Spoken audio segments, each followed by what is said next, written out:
Bienvenidos a TCI, Templo Calvario Internacional en línea, donde somos llamados a hacer la expresión de la gracia y el amor de Dios. Estamos contentos de que nos acompañes en este día.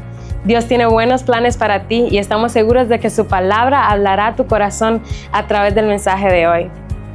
Confiamos que este sea un tiempo de mucha bendición para ti. Si no estás suscrito a nuestro canal, te animamos, hazlo hoy y activa la campanita para que no te pierdas nuestro servicio cada semana. Tus likes nos ayudan a tener mayor presencia en los medios. No olvides compartir este mensaje con alguien más. Hoy vamos a cubrir bastante material. Muchos de los versículos no van a salir en pantalla, por lo cual les sugiero que prepare su bolígrafo y su hoja de apuntes. Si no tiene un cuadernito, una hoja donde tomar apuntes, si usted levanta la mano, los sugieres le van a hacer llegar un cuadernito totalmente gratis, ¿ok? Alguien que necesite. Allá atrás tenemos a alguien que necesita un cuaderno. Acá también hay otra damita. Mantenga la mano levantada hasta que uno de los sugieres le haga llegar un cuaderno. Ok. La última vez hablamos sobre conflicto y bendición y vimos que la iglesia estuvo en un pequeño conflicto. Había murmuraciones entre las viudas de los griegos y las viudas de los israelitas, de los judíos, de los hebreos. Y entonces, en vez de que haya una división en la iglesia, los apóstoles, con sabiduría de Dios, escogieron a 7 hombres que ayudaran a repartir los alimentos en las mesas, porque esa era la causa de la murmuración. Y resultó de que fueron escogidos 7 varones, ¿no? Y en vez de que haya una división en la iglesia, da a entender la Biblia de que esto redundó para bendición. Amén. Entonces, hoy quiero leer 2 versículos bíblicos, Hechos 6:8, y voy a leer también, si lo tienen en pantalla, ok, y vamos a leer el último, Hechos 7:59. Entonces vamos a cubrir de Hechos 6:8 al 7:59. Entonces, esténse listos para tomar apuntes. Leemos la palabra del Señor en Hechos 6:8. Dice: Esteban, hombre lleno de gracia y del poder de Dios, hacía grandes prodigios y señales milagrosas entre el pueblo. Y leemos el 7:59, que está hablando acerca de la muerte de Esteban. Y mientras lo apedreaban, Esteban oraba: Señor Jesús, decía, recibe mi espíritu. Luego cayó de rodillas y gritó: Señor, no les tomes en cuenta este pecado. Y cuando hubo dicho esto, murió. El tema que le hemos puesto el día de hoy es una muerte victoriosa. Usted y yo sabemos que la muerte es la paga del pecado. Y todo hombre nace con una sentencia de muerte. Todos nacemos para morir, ¿verdad? Pero el que está en Cristo, la Biblia dice que es nueva criatura y Dios nos ofrece una vida eterna. Y así como la muerte de Cristo no fue una derrota, porque Él no quedó en la tumba, sino resucitó al tercer día, la muerte de todo el que cree en Cristo es un paso a la vida eterna. ¿Cuántos saben eso? Amén, gloria sea a Dios, eso nos enseña la Biblia, ese es el mensaje del Evangelio. Entonces, eso queremos enfatizar hoy, la primera muerte victoriosa, y se trata nada más ni de menos que de la muerte de Esteban. Esteban fue el primero de los 7 mencionados que fueron escogidos para servir, y la Biblia dice, los requerimientos era que sean hombres de buen testimonio, llenos del Espíritu Santo y de sabiduría. Y justamente eso es lo que se dice de Esteban, ¿no? Que era un hombre lleno del Espíritu Santo y de sabiduría. Entonces comenzamos en Hechos 6:8, cuando empieza a narrar ahora no cuando Esteban estaba siendo seleccionado, sino el ministerio de Esteban. Entonces dice: Esteban, hombre lleno de gracia y del poder de Dios, hacía grandes prodigios y señales milagrosas entre el pueblo. Fue el primero en ser mencionado de los 7 y escogido. Fue el único del cual se dijo hombre lleno de fe y del Espíritu Santo. Se mencionó a Esteban y se mencionó hombre lleno de fe y del Espíritu Santo. Ahora se menciona en este versículo hombre lleno de gracia y de poder.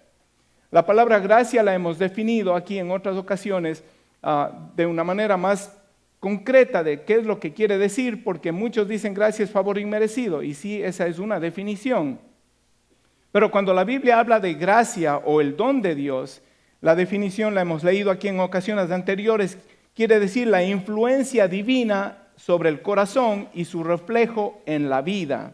Entonces la gracia de Dios es el Espíritu Santo en la vida del creyente. ¿Verdad que sí? Lo que sucedió unos cuantos capítulos atrás en el día de Pentecostés, Dios derramó el Espíritu Santo sobre 120 personas. Esto fue el nacimiento de la iglesia primitiva. Entonces, esa es la gracia de Dios. Es más que el perdón, es más que la justificación, es más que una esperanza de vida eterna, es ayudarnos a llegar a la meta, porque si usted ha sido llamado de parte de Dios, si usted ha creído en su corazón, le ha entregado su corazón a Jesús, usted va a necesitar el poder del Espíritu Santo de Dios para poder llegar a la meta, ¿verdad que sí? No podemos vivir sin el poder de Dios nosotros. Seguimos siendo seres humanos sujetos a pasiones, como dice el apóstol Pablo, pero vamos hacia una meta gloriosa. Entonces, Esteban estaba lleno, dice la Biblia, de gracia, y la gracia es del Espíritu Santo. Y la Biblia dice en Hechos 1:8, recibiréis poder, recibiréis el Espíritu Santo y me seréis testigos. Entonces, cuando venga el Espíritu Santo sobre vosotros, entonces el Espíritu Santo infunde poder en la vida del creyente. Y por eso a él se le menciona lleno de gracia y de poder, lleno del Espíritu Santo y de poder. Y por lo tanto la Biblia dice que hacía grandes prodigios y señales entre el pueblo. Ok, Esteban no era apóstol, quisiera aclarar eso, él no era apóstol. Pero nosotros creemos que Dios no usó solamente a los apóstoles. El apostolado no ha cesado. Nosotros creemos que los 5 ministerios todavía están en función para edificar a los santos, como lo dice Efesios 4:11. Y también los milagros y señales no estaban sujetos a los apóstoles, y si el apostolado no cesó, tampoco cesaron los milagros y los prodigios. Y nosotros somos una iglesia que creemos en un Dios poderoso, el que sostiene el universo en sus manos, el que hace que el sol salga cada día. Bueno, la tierra gira alrededor del sol, ¿verdad? Pero el que mantiene el sistema solar en el cual nosotros vivimos en perfecta sincronía es el Todopoderoso. Es capaz de hacer cosas sobrenaturales y milagrosas. Yo concluyo que una persona llena del Espíritu Santo es un testigo poderoso de Jesús. Él predicaba la palabra y no se limitó a servir las mesas. Él fue escogido para servir las mesas y una de las cualidades era que sea lleno del Espíritu Santo. Pero una persona llena del Espíritu Santo, mire, usted le puede amarrar, como le hicieron a Pablo y Silas, ¿no? Les pusieron cadenas en las manos y en los pies los pusieron en el cepo. ¿Y qué hacían ellos? Alababan al Señor a medianoche. Son una persona llena del Espíritu Santo, como predicamos hace un par de semanas. Es imposible que se quede callado. Tiene que testificar de Jesús, porque para eso es dado el poder del Espíritu Santo. Marcos 16:20 nos recuerda que los que creen en Jesús y predican la palabra, mire lo que dice, los discípulos salieron y predicaron por todas partes y el Señor ya ha resucitado, el Señor ya se fue a los cielos. El Señor les ayudaba en la obra, confirmaba su palabra con señales que la acompañaban. Aleluya. Cuando usted predica la palabra de Dios, cuando usted predica el Evangelio, usted tiene un socio de su lado. Usted no anda solo cuando usted habla acerca de Jesús. Está el poder del Espíritu Santo que nos ayuda. Amén. En el versículo 9 comienza entonces una represalia en contra de Esteban. Dice, con él se pusieron a discutir ciertos individuos de la sinagoga llamada de los libertos, donde habían judíos de Cirene, Alejandría, Cilicia, acuérdese de esto, y de la provincia de Asia. ¿Ok? Entonces, esta sinagoga era un lugar de reunión parecido a una iglesia. Ahí se reunían los judíos, y la sinagoga de los libertos se supone que eran unos que Pompeyo había llevado, algunos judíos que Pompeyo había llevado cautivos a Alejandría y a estos lugares, a Cilicia, a Cirene, y luego regresaron y estaban en Jerusalén y formaron esta sinagoga que le llamaron de los libertos, los que estaban esclavos y habían sido libertos. Ok, ponga mucha atención que al fin tenemos un desenlace tremendo. Eran de Cirene, Alejandría, Cilicia y de la provincia de Asia. Estos líderes o estos líderes religiosos que estaban en la sinagoga se levantaron en contra de él. Y yo me pregunto, ¿por qué si alguien hace grandes señales y prodigios es perseguido? Pues simplemente este mundo no puede soportar a Jesús, porque este mundo, usted sabe, el príncipe de este mundo, el Dios de este siglo, la Biblia dice que es Satanás. Y si usted no lo cree, pues simplemente tome una vista panorámica a lo que sucede en el mundo, o lo que ha sucedido en la historia de la humanidad. Son tiempos oscuros y los días se están poniendo cada día peores, ¿verdad que sí? Entonces se llenaron de celos porque no podían hacer lo que Esteban estaba haciendo. Ellos eran líderes religiosos, pero no tenían el poder de Dios, no estaban viviendo para el Señor y estaban perdiendo popularidad y por eso se pusieron celosos. El versículo 10 dice, como no podían hacer frente a la sabiduría ni al espíritu con el que hablaba Esteban, instigaron a unos hombres a decir, hemos oído a Esteban blasfemar contra Moisés y contra Dios. Se buscaron unos testigos falsos para que digan cosas, para que digan mentiras, ¿okay? En contra de lo que estaba diciendo Esteban. Esteban no había dicho nada en contra de Moisés ni en contra de Dios. No tenían argumentos reales en contra de Esteban, por lo cual acudieron al soborno y a la mentira, dos cosas que Dios aborrece. En Deuteronomio 27:25 dice, maldito sea quien acepte soborno para matar al inocente. Maldito el que acepte soborno para matar al inocente. El soborno no le agrada a Dios y la mentira mucho menos. En realidad la Biblia dice que el padre de mentira es el diablo, es el padre de mentira. Jesucristo es el camino, la verdad y la vida, ¿verdad que sí? Esteban ofrecía bendición y ellos prefirieron maldición. Y no solamente se levantaron en contra de Esteban, sino que al tomar a estas personas y sobornarlos, les estaban incurriendo a ellos en maldición. Entonces, en su necedad por ir en contra de Esteban, arrastraron a otros detrás de su incredulidad y de su maldición. El versículo 12 dice, agitaron al pueblo y a los ancianos. No solamente este grupo de personas que fueron los testigos falsos, pero agitaron al pueblo y a los ancianos y a los maestros de la ley. Se apoderaron de Esteban y lo llevaron ante el consejo. La palabra se apoderaron, en la Reina Valera dice, arremetieron contra él. Quiere decir que lo tomaron con violencia, no le dijeron acompáñanos a que veas al juez, no. Le arremetieron, le llevaron con violencia, le llevaron ante el consejo y presentaron los testigos falsos que declararon, este hombre no deja de hablar contra este lugar santo y contra la ley.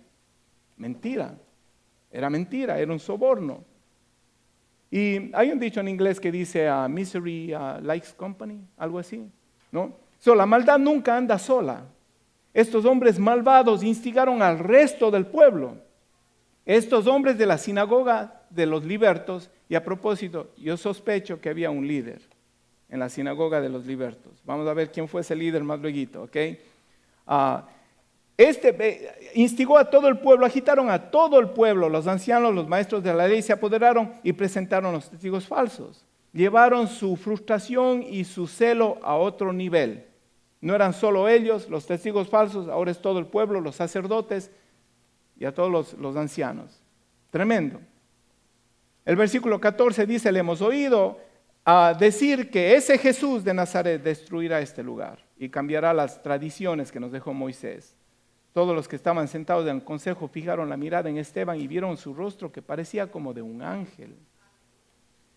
Se levantan las mentiras, se levanta el favor de Dios para dar testimonio, porque solamente Dios puede hacer que sus enemigos que estaban queriendo acosarles vieron, la Biblia dice que vieron su rostro como el de un ángel. Dios les abrió por unos segundos los ojos espirituales a ver si se arrepentían. Y vieron el rostro, en Esteban el rostro como de un ángel. Pero nada de lo que acusaban era verdad, aunque el favor de Dios estaba con ellos. Y los ancianos del consejo le preguntan en el capítulo 7, versículo 1, ¿y son ciertas estas acusaciones? Le preguntó el sumo sacerdote. Y él podía responder no, o podía responder sí. Es como si le hubieran dicho, ¿te declaras culpable o inocente? Él no les responde un sí o un no. Y empieza a hablar, en vez de responder un sí o no, ofrece una defensa magistral y toma la oportunidad para educarles.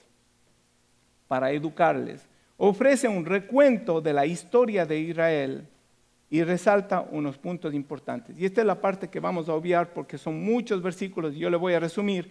¿Qué es lo que resalta Esteban al relatar la historia de Israel? Esta declaración de Esteban se le conoce como el Antiguo Testamento o como la historia de Israel en cápsula. En unos cuantos versículos él relata con exactitud la historia de Israel, comenzando desde Abraham. Y comienza hablando acerca de, yo le llamo el soberano iniciador de la bendición, el Dios soberano iniciador de la bendición. Les empieza recordando quiénes eran, cuáles son sus orígenes, ¿no? Ellos estaban orgullosos de su religión, pero les empieza recordando y les narra la historia de Abraham, cómo Dios se le apareció a Abraham cuando él no era nadie. Abraham no tenía ningún mérito y Dios se le apareció a Abraham y le llama y le da una promesa. Antes de Abraham, Dios no tenía que cumplir nada con Abraham. El papá de Abraham era un pagano, Abraham no era tan bueno que digamos, pero Dios le plació, le plujo llamarle a Abraham de pura gracia, de pura gracia. No había promesa que Dios tenía que cumplir. Y esto me inspira a mí, ¿sabe por qué? Porque no había ninguna promesa sobre usted de parte de Dios a nuestros abuelos, a nuestros antepasados, a menos que usted sea nieto de Abraham, no sé, o bisnieto, o al menos que usted sea judío. Bueno, podemos decir descendiente de un judío, podemos decir hay una herencia de Dios sobre usted o una promesa de Dios.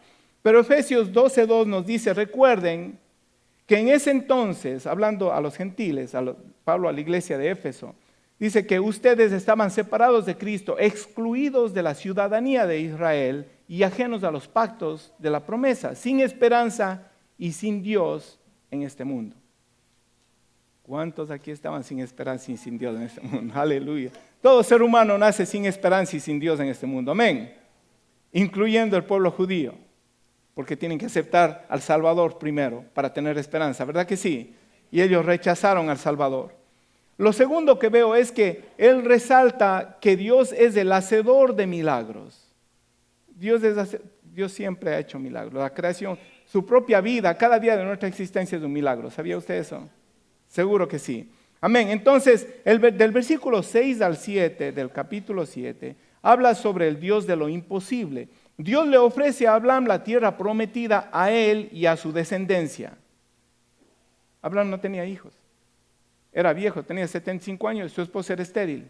Y Dios le dice, mira, te voy a dar esta tierra y te la voy a dar a ti y a tu descendencia, a tu descendencia. Y Abraham le creyó a Dios, dice la Biblia. Su esposa era estéril, ya llevaban seguro muchos años de casados, no podían tener hijos. Pero Dios llama las cosas que no son como si fuesen. Y Dios es el Dios de lo imposible. Tenía muchos años. Dios le hizo una promesa que en lo natural era imposible de cumplir. Primero que nada, él era un hombre y dice, te voy a dar toda esa tierra. Pero es para ti y para tu descendencia. No tengo hijos, podía haberle dicho a Abraham. No tengo hijos, no tengo descendencia. Pero le nació Isaac y a Isaac le nació Jacob. Jacob es Israel y a Jacob le nacieron, o a Israel le nacieron los 12 hijos que son la nación de Israel. Dios le dio. ¿Y cuántos años tenía Abraham cuando nació Isaac? 100 años. 100 años. Y la Biblia dice que a Sara ya le había pasado la costumbre de las mujeres, o sea, ya no podía tener hijos en lo natural. Aparte de que era estéril, ya había dejado la costumbre de las mujeres, ¿no? Entonces, pero de todas maneras, Dios es el Dios de lo imposible. ¿Cuántos lo saben? Gloria sea a Dios. Relata la historia, próximo punto es, Dios es el sabio guardador. El Dios que hace una promesa sabe guardar nuestros caminos y sabe cumplir sus promesas. Okay. Nació la nación de Israel, nació Isaac, nació Jacob, a Jacob le nacieron las 12 tribus y Dios le había dicho a Israel, a Abraham, le había dicho que sus descendientes iban a ser esclavos en Egipto. Y vemos cómo Dios guarda poderosamente la vida de José. No tenemos tiempo para entrar en detalles. José, uno de los 12 hijos de Jacob, o de Israel, era uno de sus favoritos, el último hijo. Y él fue menospreciado por sus hermanos, fue vendido como esclavo por sus hermanos. Luego acusado falsamente de querer violar a la esposa de su jefe. por tanto fue encarcelado. Pero Dios, que es fiel, y Dios que es guardador, lo exalta y lo pone como el segundo hombre más poderoso del mundo en esa época. Debajo de Faraón, el imperio egipcio era el reino más grande de ese mundo, Faraón era el hombre más poderoso, y Faraón le escoge a José, porque interpretó un sueño de una hambruna que venía, ¿no? Y le da la administración de todo el reino, el segundo hombre más poderoso después de Faraón. Todo era parte de un plan divino para salvar a sus hermanos y a las familias de sus hermanos, los que le vendieron, ¿no? De una muerte segura y por escasez de alimentos, por el hambre que vino en ese tiempo. Y luego empieza a hablar de Moisés y presenta a Dios como el gran libertador. Esto es del versículo 20 al 43, cuenta detalladamente la vida de Moisés. Su milagrosa preservación de un genocidio. Los egipcios querían matar a todos los niños que nacieron, porque los hebreos se estaban multiplicando grandemente, entonces vamos a matar a todos los niños, a los varones. Y Moisés es preservado la vida de una manera sobrenatural, una gracia divina. Y no solamente es preservado la vida, pero ¿quién paga por los pañales y por la fórmula de Moisés? Faraón, los que le querían matar. Y él crece en el palacio de Faraón, crece como príncipe de Egipto, pero en su corazón a cierta edad nace celo, a los 40 años, nace celo y viendo una injusticia de un soldado egipcio que maltrataba a un hebreo, a un esclavo, él viene y mata al egipcio y después esconde su cuerpo debajo de la arena. Al siguiente día se ve descubierto y por lo cual tiene que salir huyendo y por 40 años, ¿okay? Es pastor de ovejas. ¿Okay? De príncipe de Egipto a pastor de ovejas. Muchos dicen que esa era la escuela del Señor para él. Pero luego el Señor le llama, pasados esos 40 años, Dios le llama de una manera milagrosa y le dice, regrésate a Egipto y liberta al pueblo. Moisés dice, yo no sirvo para eso, yo no sé ni hablar, búscate otro. Con Dios no puede tener excusas. Eso nos recordó el hermano Anthony, que está por ahí, Anthony. No more excuses. Cuando Dios te llama, Dios te equipa, Dios te empodera para hacer. Él viene y saca al pueblo de Israel poderosamente, el Dios de milagros, el Dios libertador, abre el mar rojo y sale el pueblo de Israel aproximadamente 2.600.000 personas. Eran 600.000 hombres nada más. La mayoría de ellos eran casados con hijos. Se calcula que eran entre 2 y 3 millones de personas que cruzaron el Mar Rojo. O sea, no es como dicen los incrédulos, ¿verdad? Que el mar bajó el agua y hubo una pequeña sequedad y cruzaron. Tomó varias horas que crucen 2.600.000 personas. El espacio que se abrió fue bastante grande. El agua estaban como paredes de cada lado. Y así fue libertado el pueblo. Y luego es sostenido por 40 años de este pueblo en el desierto. Les alimenta, les da agua y sus ropas no envejecieron y hasta sus zapatos crecían con el pie. No habían zapateros allí pues, en el desierto. Y Dios les sustenta por 40 años a pesar de que eran un pueblo incrédulo. En realidad, en cierta ocasión, cuando Moisés subió al Sinaí, le dicen a Aarón, el hermano de Moisés, le dice, haznos un Dios para que nos lleve, porque no sabemos qué le pasó a Moisés. Se olvidaron del que abrió el Mar Rojo unos días antes. Y Aarón, muy obediente, Aaroncito, muy obediente, viene y hace un becerro de oro, y al cual adoraron. Y luego él les recuerda, dice, sus antepasados, o nuestros antepasados, dice Esteban, adoraron a Moloc, adoraron a las estrellas, no adoraron al Dios de Israel que los sacó de Egipto. Esto es lo que relata Esteban.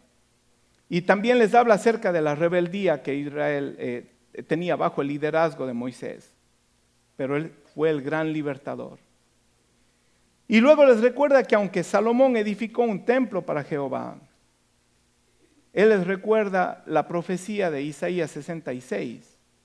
En el versículo 49 dice, está hablando Esteban, dice, como dijo Isaías, Dios dice, el cielo es mi trono y la tierra es el estrado de mis pies. ¿Qué clase de casa me construirán? Dice el Señor. ¿O qué lugar de descanso? ¿No es mi mano la que ha hecho todas estas cosas? El templo que hizo Salomón era un templo glorioso, maravilloso, ¿no? Y Dios puso su bendición en el templo. Pero Dios le dice a Isaías, en el capítulo 66, dice, yo no puedo habitar en 4 paredes. Pero luego dice en Isaías, dice, pero yo me manifestaré a aquel que tiembla a mi palabra. En otras palabras, yo haré mi habitación en aquel que tiembla a mi palabra. Aleluya. Usted está aquí porque ama la palabra de Dios, ¿verdad? Y la Biblia dice que nos ha escogido para hacernos templo de su Espíritu, como lo era Esteban. Él estaba lleno del Espíritu Santo. Amén. Gloria sea a Dios. Después de resumirle la historia de sus vidas, les confronta con dureza, con la dureza de su corazón. Les confronta fuertemente con la dureza de su corazón. En Hechos 7:51, ya nos vamos acercando al final, les dice tercos, duros de corazón y torpes de oídos. Después de darles esta historia maravillosa y exacta, dice, ustedes son iguales que todos sus antepasados, siempre resisten al Espíritu Santo. ¿A cuál de los profetas no persiguieron sus antepasados?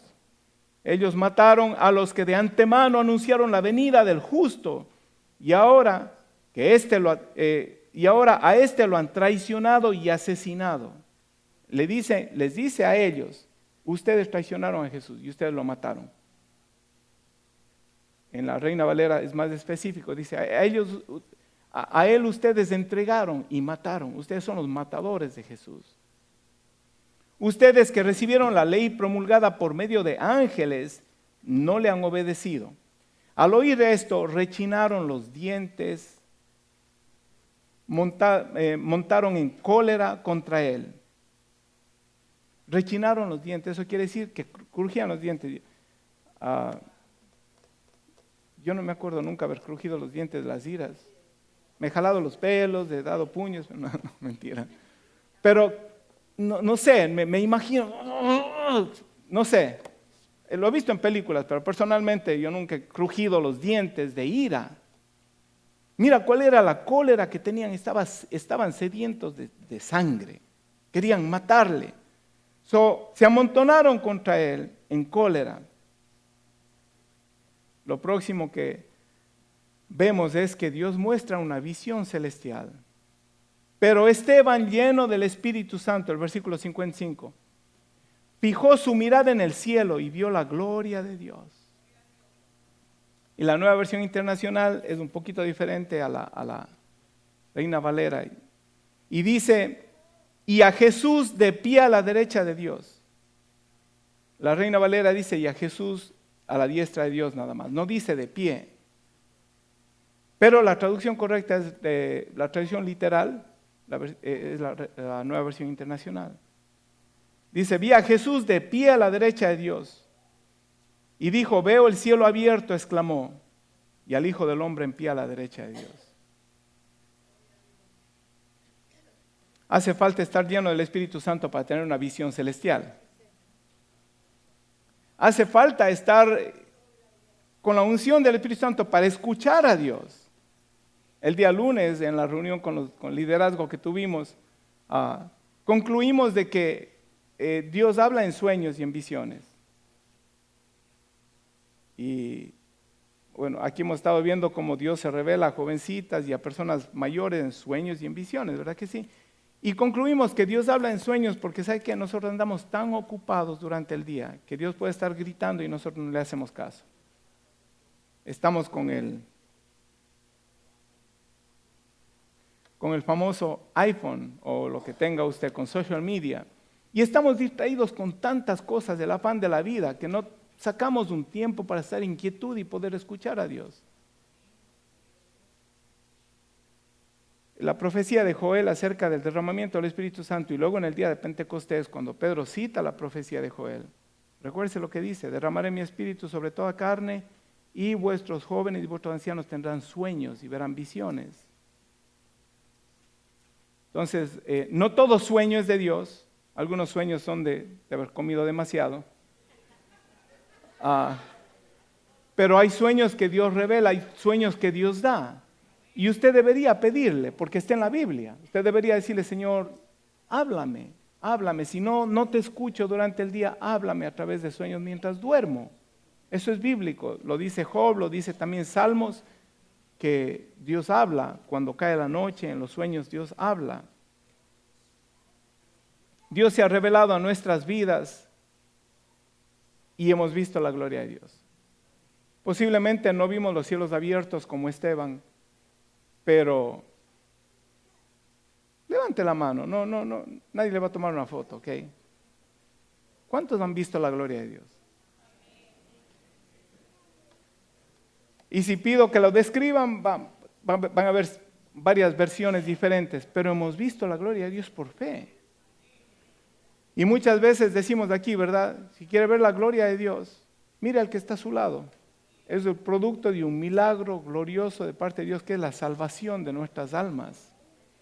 ¿Verdad que sí? Y luego vemos entonces, llegamos al final a una muerte victoriosa. Dijimos al principio que ninguna muerte se considera como una victoria. Se considera como una derrota o el fin de nuestros días. Es mentira, la muerte es el principio de nuestra vida eterna. Jennifer nos predicó hace un par de semanas aquí, trajo una soga que llegaba hasta allá y dice, haga de cuenta que esta soga llega hasta la China o más allá. Dice, esa es la eternidad. Y había en la punta de la soga una cinta azul. Dice, y esta es nuestra vida. Y a veces comprometemos nuestra salvación, la eternidad, por nuestra vida. Y a veces un pedacito de nuestra vida. A veces un mes, unos días y a veces minutos de nuestra vida lo comprometemos. Le fallamos a Dios. A veces sabiendo que le fallamos, a veces por ignorancia, a veces nos faltan las fuerzas, a veces tropezamos y caemos. La Biblia dice que tenemos que guardar nuestra salvación con temor y temblor. Entonces, en Hechos 7:57 dice, entonces ellos gritando a voz en cuello, se taparon los oídos, crujieron los dientes, y se taparon los oídos, no querían oírle. Hace unos minutos vieron a Esteban con el rostro de un ángel, pero oyeron la historia de Israel que los confronta y dice, ustedes no eran nada, eran hijos de Abraham. Dios llamó a Abraham sin ser nada y después le ofreció, hizo milagros. Después Dios se manifestó como el gran libertador y ustedes fueron tercos. En vez de adorar a Dios en el desierto, se pusieron a adorar a Moloch y a otros ídolos. Y dice, no supieron interpretar las escrituras. Se manifestó Jesucristo, ustedes le entregaron y le mataron. Se tapan los oídos, crujen los dientes. Y a una vez se abalanzaron sobre él y le sacaron a empellones. Esto quiere decir a patadas y a cocotazos. Lo sacaron a empeñones fuera de la ciudad y comenzaron a apedrearlo. Ahora escuche esto. Los acusadores le encargaron sus mantos a un joven llamado Saulo. O sea, ahí estaba Saulo, ¿Saulo de?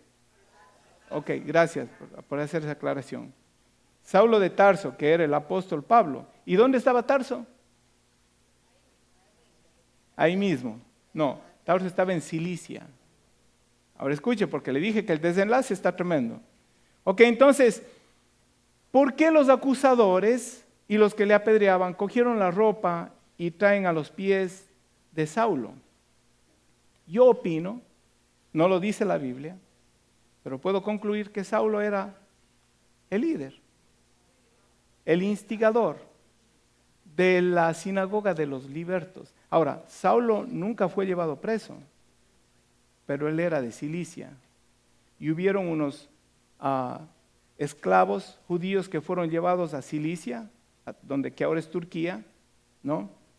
Y pues cuando Saulo, que era un fariseo, regresó a Jerusalén, se encontró con los libertos. Dijo, oh, yo soy de Cilicia, compadre, paisán, ¿cómo está? Yo vengo de allá también. Y él yo asumo, él como que fue el líder principal de la sinagoga de los libertos, que instigó a aprender y a matar a Esteban. el apóstol Pablo, antes de convertirse al Señor. ¿Okay? La Biblia también dice en otra parte, en Hechos también, que él consentía en su muerte. Él aprobaba su muerte. Para mí que él fue el instigador, él fue el líder. Esteban no perdió la comunión mientras lo empujaban y lo llevaban fuera de la ciudad.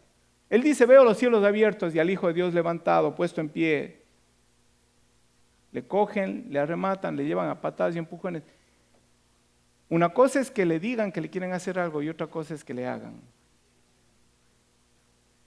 Y que le hagan injustamente. Estaba leyendo un libro muy interesante que se llama The Search of Meaning de Viktor Frankl, que fue una víctima del Holocausto, pero sobrevivió. Ahí les pegaban a cada rato. Pero ¿sabe lo que dice Viktor Frankl? Si usted lee el libro, dice, los golpes no duelen. Lo que duele es la injusticia. Dice, cuando te golpean, porque estás cansado, no puedes trabajar, y hace daño, ¡pum! Un latigazo, un palazo. Así les trataban en la Segunda Guerra Mundial los judíos. Y me recordé de Esteban. Esteban podía haberse renegado, si no se renegó hasta ahora, podía haberse renegado cuando le llevaban a cocotazos, a patadas, le llevaban fuera de la ciudad. Pero él guardó su comunión con Dios. ¿Sabe por qué? Porque estaba lleno del Espíritu Santo. De la abundancia del corazón habla la boca. Aleluya. No se parece a muchos de nosotros y a mí cuando voy guiando, ¿verdad? Y alguien me pasa insultando porque no voy lo suficientemente rápido. Yo tengo que respirar 10 veces y decir, Padre, Señor, ayúdame. Y peor cuando le van diciendo que usted es el número 1, para los que entienden eso. Ok. No perdió la comunión. Los que le levantaron falso testimonio pusieron la ropa de Esteban a los pies de Saulo, quien era de Tarso de Cilicia, posiblemente uno de los motivadores del complot. Hechos 7:59. Mientras lo apedreaban, Esteban oraba, Señor Jesús, decía, recibe mi espíritu. Luego cayó de rodillas y gritó, Señor, no le tomes en cuenta este pecado. Cuando hubo dicho esto, murió. Al morir, hermanos, no sé si ya se dieron cuenta, dice dos de las, le llamamos las 7 palabras de la agonía de Jesús, o 7 expresiones, las 7 expresiones últimas que dijo Jesús cuando estaba siendo crucificado. Él dice 2 de las 7 palabras. Dice la primera y la última. La primera que dijo Jesús fue, Padre, perdónales porque no saben lo que hacen. Y la última, Señor, en tus manos encomiendo mi espíritu. Entonces yo me pregunto, ¿cómo puede un hombre padeciendo una injusticia, un hombre de carne y hueso como usted y como yo, padeciendo una injusticia, hablando la verdad, haciendo milagros, señales y prodigios, se levantan, le apedrean, le matan, ¿cómo puede morir hablando esas palabras? Solamente una persona llena del Espíritu Santo vive como Jesús. Solamente una persona llena del Espíritu Santo, voy a pedir a los músicos que pasen por favor, hace las obras de Jesús. Y solamente una persona llena del Espíritu Santo muere como Jesús, con una muerte victoriosa. Esteban no es el único, fue el primer mártir que se le conoce en la Biblia, pero la historia cuenta de muchísimos más que murieron bendiciendo al Señor. Uno de los más famosos es Policarpo, ¿no? Le iban a quemar y dice, bueno, niega al Señor o te quemamos. Y él dice, por años y años le he servido a mi Señor, ¿cómo le voy a negar? Él nunca me ha hecho mal. Y muchos fueron lanzados a los leones, niega al Señor, di que César es del Señor. No puedo negar al Señor. Usted y yo estamos viviendo días maravillosos y gloriosos. Decimos que tenemos persecución. ¿Sabe por qué decimos que tenemos persecución? Porque en el trabajo nos dicen, ay, tú eres un aleluya. Qué persecución tan grande, Dios mío. Y venimos a la iglesia a arrepentirnos de lo que hemos pensado hacerle al que nos dijo aleluya. O al que nos dijo, tú eres un fanático, un religioso. Solo una persona llena del Espíritu Santo, del favor o del poder de Dios que influye en el corazón, esa es la gracia de Dios, del Espíritu Santo, puede vivir como Jesús, hacer lo que Jesús hizo y morir orando por sus enemigos y encomendando su espíritu al Padre. No está en las notas, pero no sé. ¿Les pregunto o no les pregunto, Pati? Les pregunto. Ok. ¿Usted está listo para morir hoy día? Pastor, usted siempre viene a dañarla, lo último viene a poner. Estando bien, ahora ya viene a ser una pregunta que trae tristeza. La verdad del caso es que sabe que yo no sé si yo voy a cenar hoy noche. ¿Lo sabe usted? Usted no lo sabe. Yo no sé si voy a durar 5 días, 10 años o 5 minutos. Han habido pastores que acaban de predicar, dan un paso atrás y nuestros días están en las manos del Señor, ¿verdad que sí? Y todos tenemos que morir. Lo importante es saber si estamos listos para morir una muerte victoriosa. O vamos a morir con una carga en nuestro corazón, con deudas, maldiciendo al que nos cogió prestado $5 y no nos pagó. O maldiciendo al manager de nuestra factoría que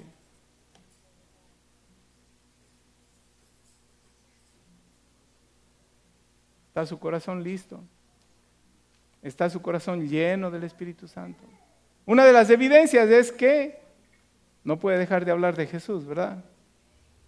Muy pronto vamos a tener el segundo taller de evangelismo. Hermana Sandy, esto es del 20.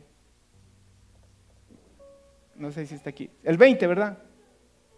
Bueno, es un sábado, creo que es del 20. Sábado 20 a la 1 de la tarde vamos a hacer para que puedan llegar todos. Amén.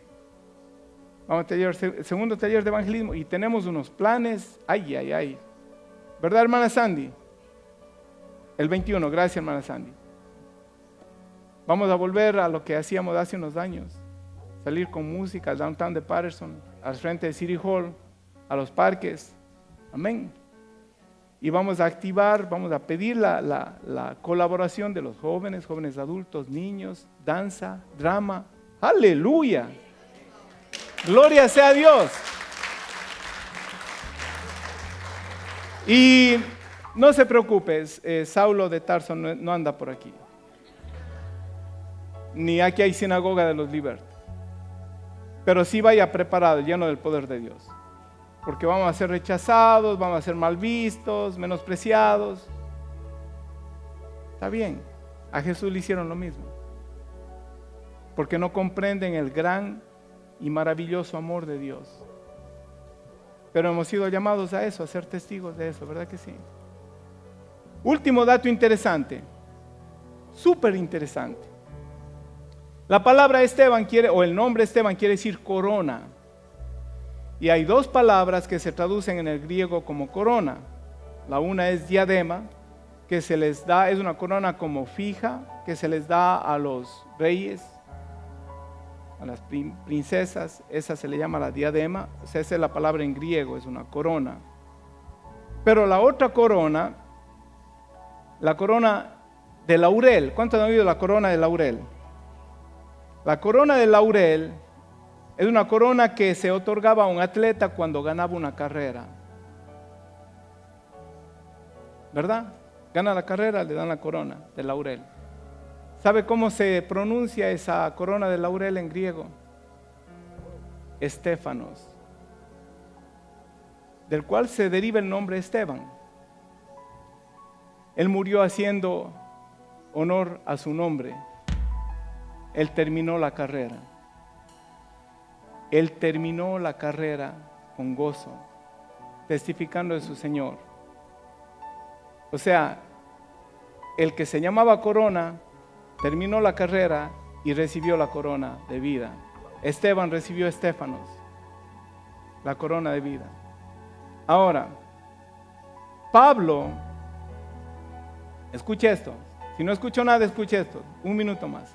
Pablo, el instigador principal del apedreamiento de Esteban,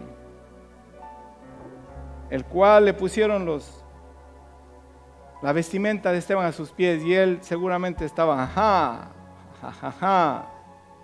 antes de convertirse. Pablo, después que se convierte, lleva una larga vida de un buen servicio a Dios, con muchas pedreadas. A él también lo apedrearon, ¿verdad que sí? Lo dejaron por muerto, a él lo latigaron, lo encarcelaron.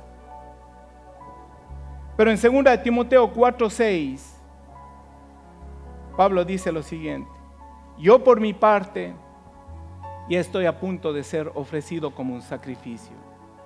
Ya estaba anciano, estaba preso, ya sabía que él le llegaba su día. Dice, y el tiempo de mi partida ha llegado. Pero mire lo que dice.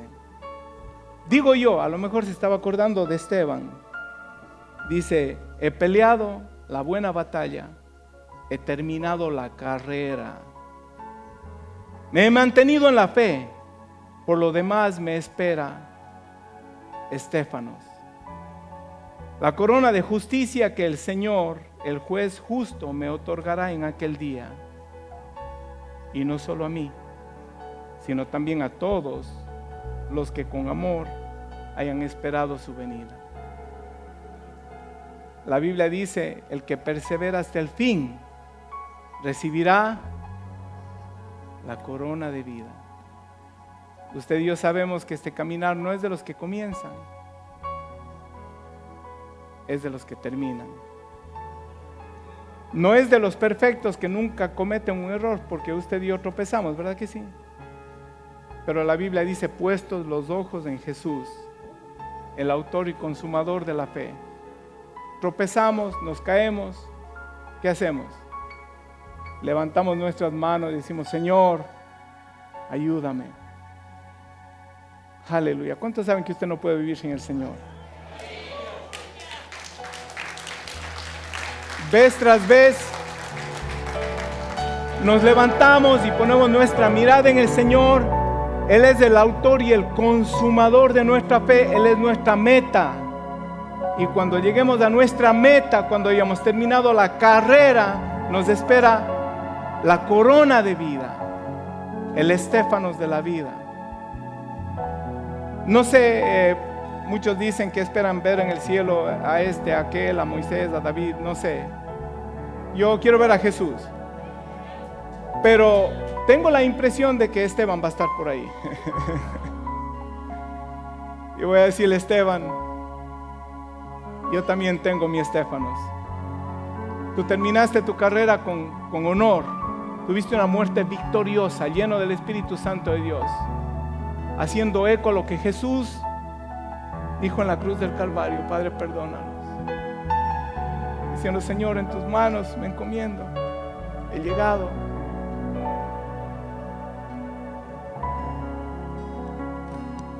Hay una corona de vida, hermanos. No comprometa esa corona, no comprometa su herencia con nada, ni por nada, ni por nadie. No haga a nadie más grande que Jesús. Deje que Jesús sea el objeto de su carácter, de su testimonio. Si alguien le pisa el callo que más le duele, diga aleluya, gloria a Dios. Y después diga, Padre, perdónale porque no sabe lo que hace. Y algunos que lo hacen sabiendo, perdónales de igual manera. Amén. Vamos a ponernos de pie. Gracias por habernos acompañado en este día. Estamos seguros de que Dios ha ministrado tu vida. Si tienes una petición de oración o deseas más información acerca de TCI, te dejamos nuestra información en la descripción. Que Dios te bendiga. Te esperamos la próxima semana.